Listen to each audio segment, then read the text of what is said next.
Hey! Ah, Baka mabuhat ko yun. kamotor siya. Ikaw utos ka ng utos kayo nakapa.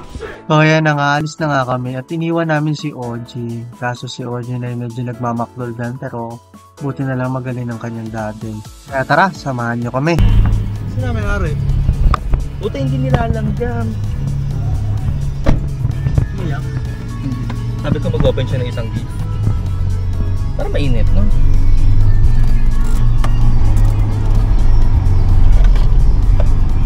At ito na nga, dumating nga kami dito sa rice mill na to. Kaya ito, kuha tayo ng bigas para meron tayong stocks. Kaya ayan, tinan mo si Boss Janet, pili-pili ng bigas. Kala mo maraming alam sa bigas, pero katunayan yun, lamang alam ko talaga sa bigas. Ang dami palang mga klase ng bigas, no? Pero hindi lang naman ito yung unang panahon na nagkuha kami ng bigas. Pero magre-restock kasi tayo. Kaya ayan, giling muna. Ayan, makikita mo dito kung paano nila nire-restock yung mga bigas. So, diba? Mahusay talaga at maayos.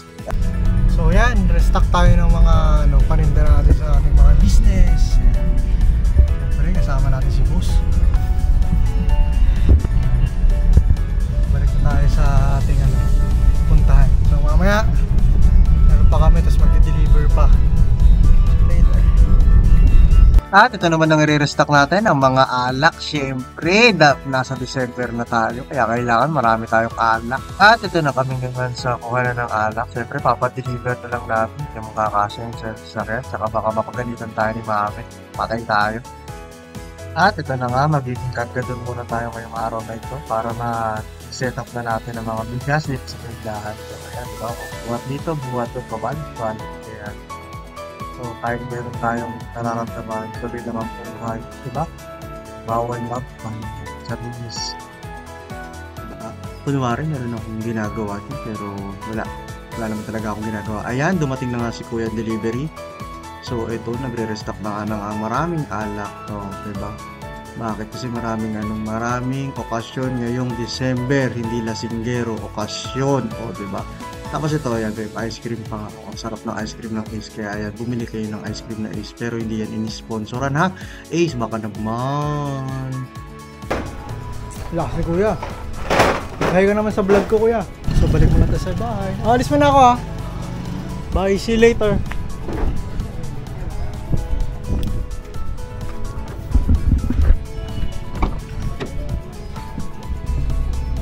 After nating mag-restock, ngayon naman, ayan, papadala naman tayo, product.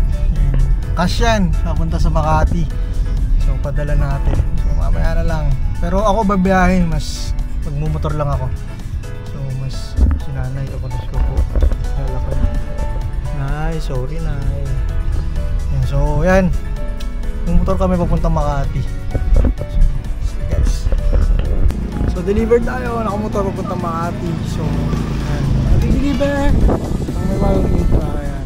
May order sa atin yung... Ay, dalawang Nutria pala. Tapos LBC tayo. At nakarating na nga ako dito sa Robinson kasi nandito yung LBC. Ayan, hirap na hirap ako kung paano ko bibitbitin yung mga produktong dala ko kasi medyo madami siya yung papadala natin sa LBC. At ito na nga, nasa LBC na nga tayo. Ayan, o diba? Hindi ko na nga magamit ang aking mga kamay. At ito si ate, Diyos ko, si ate Ellie. Shoutout kay ate Ellie. Ayan, siyempre si ate Ellie medyo nagdaramdam yan. Kasi meron doon sa kanya nagsungit. Pero wag na natin i-chika dito. So yan, we're done. We're going... papunta naman tayo Makati. Biyahe naman tayo.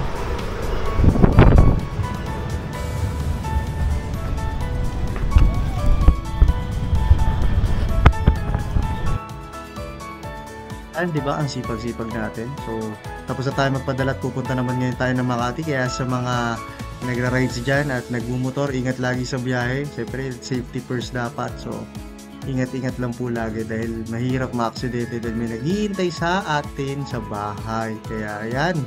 So, tara. Samahan nyo ako papuntang Makati. Let's go!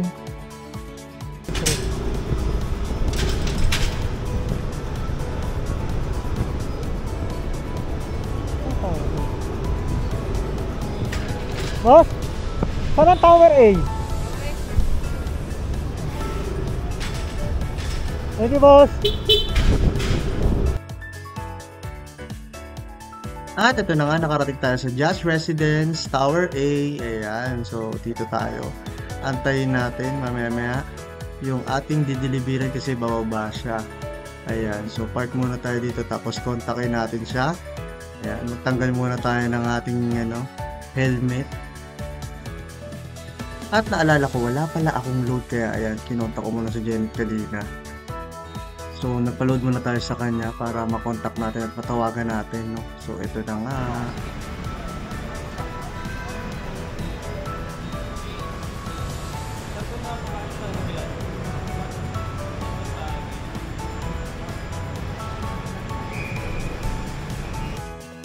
At pinalipat nga tayo ni Kuyang Guard kasi sabi niya, delikado daw dito kasi baka ako'y mahagip ng sasakyan dahil yung mga lumiliko. So, lumipat tayo, ayan. Tapos habang hinihintay ko si tita, ayan, nag-chat ako sa kanya kasi hinahanap niya na rin ako dahil bumaba na rin. Ayan, diba? Ayun, nagkita na kami. Eh, nagkakaawayan na Hello kami. po. Nakamotor lang po ako eh. Hindi na po ako nagkotse. Akala ko pa naman may time ka mag-explain. Oh, gusto niyo po ba i-explain? Hindi ba, meron ka bang brochure? Wala. Wala rin po. Pero ano po ba, may question po ba? Kaya ang tanong ko lang ay, ito O, di ba ang saya-saya? Wala man lang akong dala brochure sa aking produkto. So, lesson learned, kailangan magdala ng brochure kasi may mga nangihingi talaga. At ito na nga, nagkaaminan na nga po tayo dito sa kwentuhan natin na ito. kawawan doon. I mean, isa lang po. 4 years old yung anak ko. Sorry. Isa lang po, Hindi, tas gusto 4 ko years sana old. kasi 4 ang anak ko. Ha? Bakit sabi mo 4? Ang rinig ko po kasi ilang taon yung anak nyo. Kaya sabi ko 4. 4 years old po. Maganda yung 4. Maganda sana yung Pero 4. tita, baka ma-confuse kayo 32 ka na. LGBT po kami Ano meaning? Yung partner ko, same-sex kami Babae ka ba? Lalaki ka? Ano ka? Bading. Hindi mo ka. Ha? Hindi ko na sense. Buti na lang, hindi mo na sense, Char. Hindi ko na sense. May kontraga, may kontrata kami. Ready? 1, 2. Tuwa. Sige, baka gabihin ka. Okay na po. May question pa po ka ba? Baka, Wala na. O, tito, tita, ano po? Ikaw na lang. Update nyo po agad ako. If, Susundo na rin kami. oh. Ayun. Saan ba kayo sumusundo, tita? Diyan lang. May nag-opisina anak namin. Sinusundo nyo pa. Hintayin daw natin Napakaba. yung isa. Naalala ko tuloy yung yung nakita ko sa Facebook. Sorry, napachika na naman ako sa inyo. Sabi nung sa Facebook, bakit, sabi nung bata sa father niya, naiyak ako dun eh. Huwag mo na akong ihatid sundo, bata pa yung mali. Tapos sabi nung tatay, kasi pagtanda mo, hindi na kita may ihatid sundo sa trabaho mo.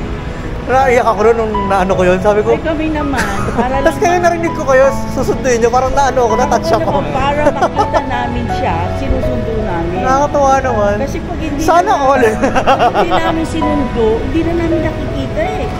Kasi busy rin, may sarili din kondo yung isa ko. Pero puro dalaga yan puro single. Pero, Sabi natin. masyadong busy, so kami na ang napunta. Ang galing nyo naman bilang Gusto magulang. lang Wala namin naman na kami makita. ginagawa, di ba? Sabagay, totoo yung no? Pag mga malaki na, matagal mo na nakikita. Parang nalulungkot ka ba? Kasi di pa kayo binibigyan ng apo. Wala na daw, ayaw na nila. Dapat big sabihin mo sa kanila. Ayaw nila. Itulak mo na. Sabi mo, hindi na pwede, nagkakaedad na ako. Ay, ayoko naman pati. Tita, Ayaw namin pinili. uy, mami ko hindi naman nag-aalaga ng apo niya. Ganun lang ang mga anak, pero biro lang naman yun. Mahal namin kayong mga magulang. Kaso minsan, siyempre, tayo bilang mga anak at magulang, minsan hindi nagkakaintindihan dahil sa sobrang komportable na sa isa't isa. Yung mga ganun, di ba? Tsaka yun, busy. Busy. Lalo na, Minsan nga binibiro lang, sana hindi na natin pinag-aral yung dalawang yan. Kung hindi natin pinag-aral, di lagi natin kasama. ganon. Di ba walang work? Bye-bye po, Tito Rita. Thank you, God bless po. Grabe, no? Lesson learned again. Kaya tayo bilang mga anak, bigyan natin ng oras ang ating mga magulang. Alam ko, busy ang bawat isa sa pagsusumikap sa buhay para mabigyan ng magandang kinabukasan ng mga mahal natin sa buhay. Pero, siyempre, wag natin kakalimutan na magbigay ng time. Grabe, nakaka-touch, no? Isa na naman pong magulang ang ating na kausap, nakakwentuhan at sobrang nakaka-touch yung kwento nila. So, tayo bilang mga anak, lagi tayong magbigay ng oras kahit anumang kabisihan natin sa buhay dahil hindi naman na sila pabata. Lahat tayo tumatanda na. Dadating yung panahon, sa sobrang kabisihan natin, hindi natin namamalayan. Bukas makalawa, magugulat na lang tayo na ang mga magulang natin ay hindi na nakakatayo, mabagal na. Pero yun nga, as much as possible, we give time to our loved ones. So, yun. So maraming salamat sa pagsama. So ayan, uwi na tayo. Biyahe ulit tayo from Makati to Bulacan. So let's go! At ito na nga, inabutan na nga tayo ng ulan. Pero okay lang, meron tayong kapote. At siyempre, susunduin muna natin si Daddy Jet sa kanyang negosyo upang magsara, diba? So, ayan, nandito tayo na sa ating store at kumain, nagutom na talaga, 'di ba? Kasi sa haba ba naman ng biyahe. Parang 1 hour din driving 'yun pag nagmumotor. Pero okay lang, nag-enjoy naman. As long as na nag-enjoy ka, gawin mo yung gusto mong gawin, walang makakapigil sa iyo. As long as na masaya ka. Kasi pag ikaw ay nalungkot sa ginagawa mo, ay naku po, delikado 'yan, dodong. So, let's go. Magsarado na tayo. God bless everyone. Thank you. Sa susunod ulit. Bye!